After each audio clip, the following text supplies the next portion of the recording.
Hey, how's it going, my bros and sisters? My name is PewDiePie. Today, I'm going to make a video on how to get started on YouTube. I've been asked to make this video. I don't know how many times. I get this question all the time. Can you give me some tips on how to get started? I think what I always just say is keep working hard and I'm sure you will succeed. But I thought, not today. I wanted to actually give something more constructive, some more help than just that. I've been doing a lot of streams lately and everyone just keep asking me, how do I get started? What kind of tips do you have? And I thought, okay, fine, I'll make it. Okay, I thought about making this video before many times, but I just feel like, who am I to tell you how to... It's not like I know all the answers. And I really think everyone has a different answer to the question on how to grow on YouTube. So just take this as from my own perspective. Also know that I don't know everything. And just because I say something doesn't mean it's the rule of thumb, you know?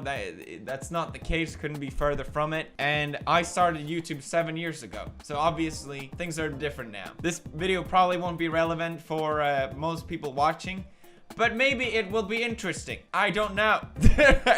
Here we go. First of all, I want to start on the equipment because I think this is where most people fail right away. I see so many people get really angry about this one because they bought all this expensive equipment and they come to me like, where are the subscribers? Where are all the views? I spent all this money on all this equipment. I always say, don't spend money on equipment. It doesn't have to be expensive at all. And I think a lot of people wait with starting videos because they don't have all the equipment. I think it takes practice to make videos. And I think it doesn't hurt to get started with what you have. I didn't have a webcam when I started. I had I legit used this microphone, which I accidentally broke. That's my first microphone on the Razer headphones. And it was fine. It really was. It definitely doesn't hurt to have nice quality. Don't get me wrong. But it's not automatically going to make you get subscribers. I'm going to link what I think is a good sort of budget startup in case you're curious of what sort of equipment I would recommend if you want to start making my type of videos. And I'll also link my equipment in case you're curious what exactly it is I use. Stand out. Personally, I'm very much drawn to different things that people do. If I notice a channel doing something I haven't seen before, I'm automatically more drawn to that thing. And I think it was the same thing for me. When I started making videos, I did what everyone else was doing. I did Call of Duty videos because that's what was popular at the time. But that's what made me want to start making YouTube videos because I loved watching it on YouTube and it was really popular back then. And I enjoyed making those type of videos, but my channel didn't grow from it at all. I had like, what, a couple hundred people watching me. And I remember when other YouTubers referred themselves to as, oh, I only had a couple hundred back then. I'm like, nah, but 100. I'm so fucking proud of these 100 people that I have. Shut the fuck up. And I also remember watching all these bigger YouTubers doing the same Call of Duty videos. And I'm like, these guys are fucking terrible. I'm way better than these guys. Why is my channel not growing more? But that's the thing. The big ones have already settled in. You know, it's gonna be hard as hell. You have an uphill battle. And it wasn't until I started doing something different, something that hadn't been done before, like the horror videos. That's when I started to get an audience that really cared about the content that I was making, and it was so clear. And I really see it myself when I discover new YouTubers. It's always something different. They have something different. What was it Dr. Dre said? It's easy to make it to the top, but it's twice as hard to stay there. You see people on YouTube come and go all the time. I don't want to throw any names out there, but you know what I mean. Like, there's a ton of YouTubers that everyone used to watch, and it got so much attention, but they just didn't have what it takes to keep their audience. A lot of people sort of get boosted from the algorithm of YouTube. Basically, YouTube recommends certain type of videos that fit what they want to promote. Maybe it's really long videos. Maybe it's videos that get a lot of likes and a lot of this and that. And there's always people that abuse the algorithm. It's been since I started on YouTube, and it's still going on. It's just a thing that I don't think will ever end. And it's really unfair because a lot of YouTubers get really big really fast because of it. But basically, they go away equally fast. if you don't have something to maintain your audience with, something more than your shtick of making the algorithm happy, then your lifespan on YouTube is going to be short. That's just how it is. So I'm not really too bothered about any of it. I just don't want you, if you want to grow your channel, to be obsessed about the algorithm, because that shouldn't be the #1 priority. I personally never try to abuse the algorithm or some shit like that. Honestly, I had no idea what I was doing. Literally, I discovered that 10 minutes videos like a year ago. It's been like, remember the reply girls, you know? They were so fucking popular. They got so many views because the algorithm promoted their videos in the sidebar all the time.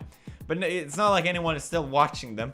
Like, oh, I wonder what what this boob girl is saying now about this, you know? What I'm getting with this is you need personality. People will find your video, but they're not gonna stay unless they care about you as a person. I think YouTube is all about personality. At least that's how I see it. And anyone I watch on YouTube, I watch because I care about their personality. I care about them more than just their content, but also who they are as a person.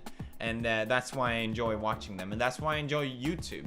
I enjoy it because it's different than television. You're not just watching this product behind a bunch of producers and writers. You're watching just a person speak directly into a camera, and I think that's the beauty of it. I also think that's why so many YouTubers come and go. They forget about this part, and that's fine. You know, it's not like everything has to be super personal and everything has to be so up. Oh, I love you guys so much. You're my family. YouTube is a hobby and a job at the same time, which can be really hard to balance. I think a lot of people don't realize this, but you get to set your own hours. You get to set your own pace. But it basically means you'll be working 24/7. Like, it's really hard to turn off YouTube in your brain. I'm always checking videos. How are they doing? I'm always checking stats. I'm always checking comments. What are people saying? What are people thinking? And it's really hard to turn off. It's not like a 9-to-5 job. You go in, you do your job. Okay, now I'm done. Ooh, I can relax. I really struggle a lot with this and just trying to shut my brain off and, okay, now I'm doing this, now I'm doing that. And that's why I really enjoy having an office, because I can do my work here, and then once I'm back home, I can just relax. I guess my advice here is to try and separate it. I treat YouTube with a lot of respect because I feel so lucky to be in the situation that I am. I think a lot of YouTubers take YouTube very casually. I'll just upload a video. I need some money, I'll upload a video. Maybe I'm a little naive for saying that, but I always get the question, what happens if you miss a day, Felix? What's the big deal? Who's gonna care? It's okay, you don't have to upload all the time. But it's like, I set the schedule for me. I know I can do it. It is my job to do it still. I have to do it, okay? I see YouTube as a... It's not gonna last forever, but I might as well make the most of it. Meanwhile, every YouTuber has a lifespan. Market yourself. Most YouTubers that you are watching got a helping hand to get where they are. Maybe they don't admit it.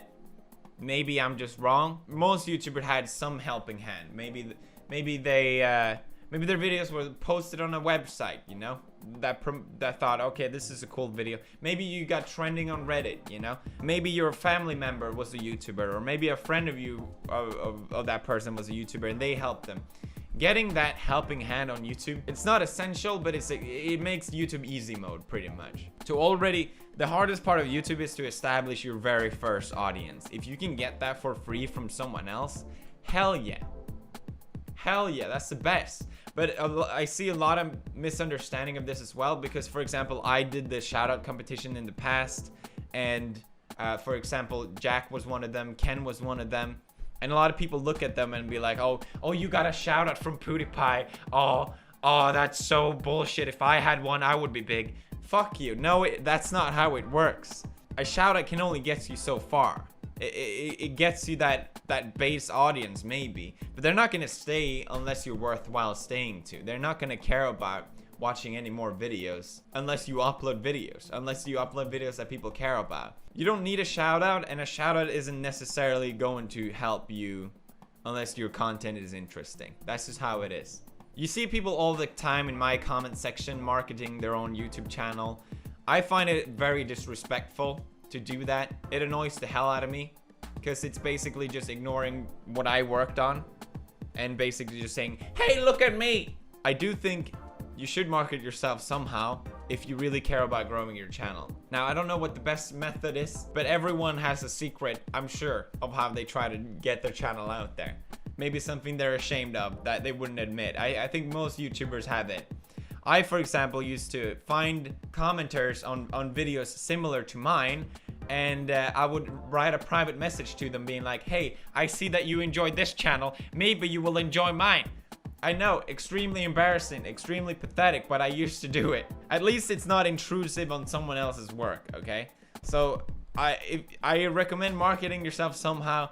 I just don't and it is nothing shameful about doing it, but don't be fucking obnoxious and disrespectful doing it. That's my point with that. Next up is don't fucking trust anyone. Growing my channel on YouTube, I've come across so many toxic people that just want your audience, your subscribers. They don't give a shit about you. They'll lie to you. They'll try and manipulate you. I think one of my best skills as a human being is to cut out toxic people. I have very little tolerance for people in general, and if I find them to be abusive or disrespectful, I have no problem with cutting out these people in my life. I know some people really struggle with this, and I think as a YouTuber, you're just really gonna have to be cut and dry with people. It's just how it is. Networks. You may have heard of networks a lot. I'm technically signed up with a network still, but I'm not planning to stay with a network. YouTube wouldn't sign with gaming channels. You could not monetize your videos if you were a gaming channel back in the day. It was the worst thing I think that could possibly happen to the gaming community on YouTube, because essentially networks got so much power because we were obligated to sign with them. So basically, as a gamer, you would get these insanely bad deals with networks where they would give you half of your revenue and give you essentially nothing back. Networks still take a huge portion of your revenue if you're a small YouTuber. I still get a lot of people asking me, hey, I'm a YouTuber, should I sign up to the network? I don't know, blah, blah, blah. Or do they increase my CPM, blah, blah, blah. Most likely, they don't. From my experience, they don't sell ads on your videos. Think about most network, they have like what, thousands of channels in them. Why would they care about your channel? You know, how are they going to focus on all these channels? It just doesn't make any sense. I would not recommend signing with a network if I was a smaller YouTuber these days. That being said, networks definitely help me to a certain degree. But I think as a smaller channel, it's completely useless. They're just gonna take a portion of your revenue and give you nothing back. You're not obligated to sign with a network anymore. So I would recommend against if you're a smaller channel. Which brings me to my next point, get a lawyer. Don't sign anything without a professional overlooking what you're doing. I signed contracts that led me into month-long processes of trying to get out of those contracts. It's a lot cheaper to have a lawyer look over the contract and knowing exactly what you're getting yourself into than afterwards get a lawyer to try and get you out of this situation. Get a lawyer and get an accountant if you're making money off YouTube, and do it early. I think setting those two things up earlier is better than later. I realize this is a lot of information, but I think I saw this as a sort of me talking to myself in the past, and the sort of stuff that I learned through this years of making videos on YouTube. And I try to keep it as actual advice and constructive as possible. But I would like to finish with, make YouTube with the right intention. I see so many people wanting to make YouTube videos because they want to get famous. They want to make money, which is all great stuff. And YouTube really is an amazing place for that. But make YouTube videos because you enjoy making them. If you don't enjoy making them, you're not going to keep making them. You're just going to fall off at some point, and you're going to get frustrated that it didn't turn out the way you wanted it to be. If you make videos that you enjoy making it, then you can't lose. It doesn't matter if you don't get a lot of subscribers. I was equally happy when I had a couple hundred subscribers. I thought that was equally fun just to have some people watching them. If you make videos that you enjoy making, other people will enjoy watching them. I really, really strongly believe in that. So if you're not enjoying making videos, then don't make videos. I hope this was helpful. I'm not sure, to be honest, if it was. But I hope it was interesting at least. I don't know. Here you go. I did the video finally. Leave a like, my sister fisters. And stay fistering.